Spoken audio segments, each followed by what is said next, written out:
ఇంకో ముఖ్య విషయం కూడా మీడియా ద్వారా ప్రభుత్వాన్ని అడగాలనుకుంటున్నాం. నిజంగానే మాకు అర్థం కాకే చంద్రబాబు గారిని అడుగుతున్నాం. ప్రజల సమస్యలపై పోరాటం చేస్తే ఆంక్షలన్నీ కాంగ్రెస్ పార్టీకి మాత్రమేనా?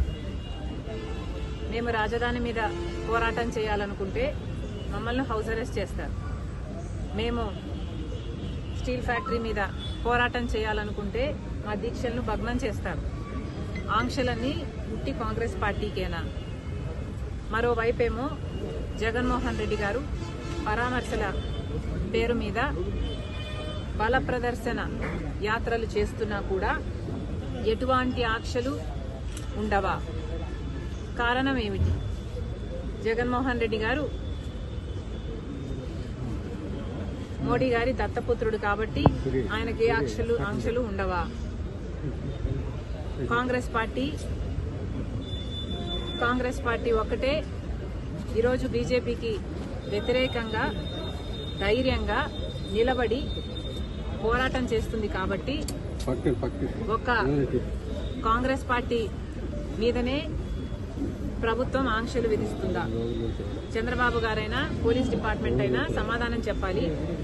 ఒక కాంగ్రెస్ పార్టీ మాత్రమే ప్రజల పక్షాన పోరాటాలు చేస్తుంది కాబట్టి ఒక కాంగ్రెస్ పార్టీ మీదనే మీ ఆంక్షలన్నీనా?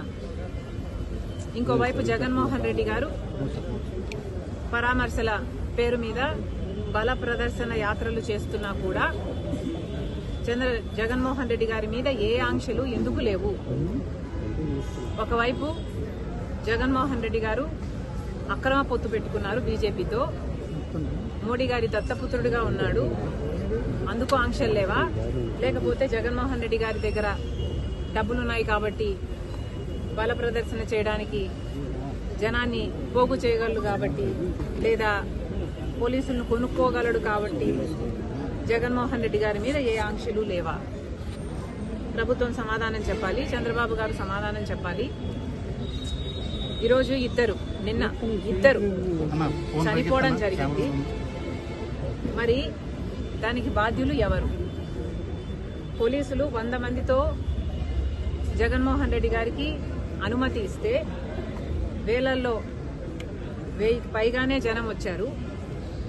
మరి పోలీస్ డిపార్ట్మెంట్ ఇంటెలిజెన్స్ ద్వారా మీకు తెలియలేదా? జగన్మోహన్ రెడ్డి గారు వచ్చిన తర్వాత ఈ జనం వచ్చారా? జనం అక్కడే ముందు నుంచే ఉంటే పోలీస్ డిపార్ట్మెంట్కు అక్కడే ఉండి అది గమనించుంటే మరి జగన్మోహన్ రెడ్డి గారు అక్కడికి రాకముందే ఎందుకు ఆపలేదు? కాంగ్రెస్ పార్టీకి మాత్రమే హౌస్ అరెస్టులు చేస్తారా? జగన్మోహన్ రెడ్డి గారికి ఏ ఆంక్షలు ఉండవా? బీజేపీ దత్తపుత్రుడు కాబట్టి, మోడీ గారి దత్తపుత్రుడు కాబట్టి, తెర వెనకాల పొత్తు పెట్టుకున్నాడు కాబట్టి, అక్రమ పొత్తు ఉంది కాబట్టి జగన్మోహన్ రెడ్డి గారికి ఏం చేసినా చెల్లుతుందా? ఇద్దరి ప్రాణాలు తీసినా చెల్లుతుందా? ఏం సమాధానం చెప్తారు?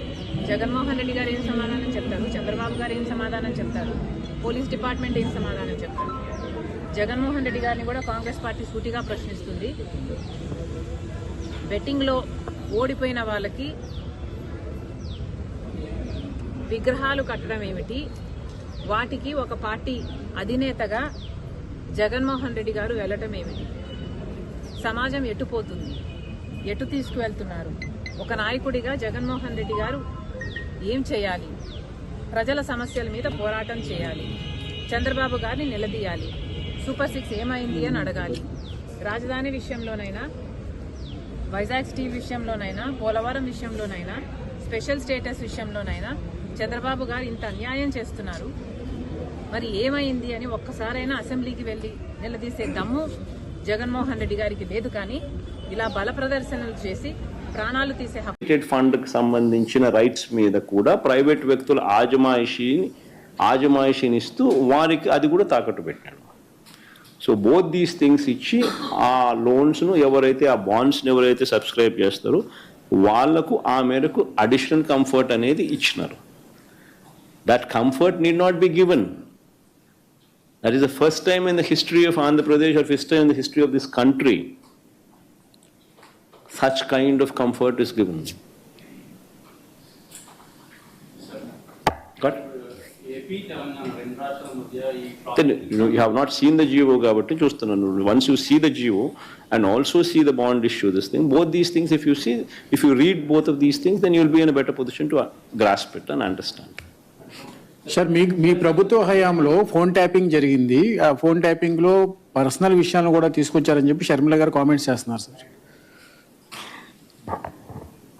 ఫోన్ ట్యాపింగ్ అనేది ఎవరు చేశారు స్వామి?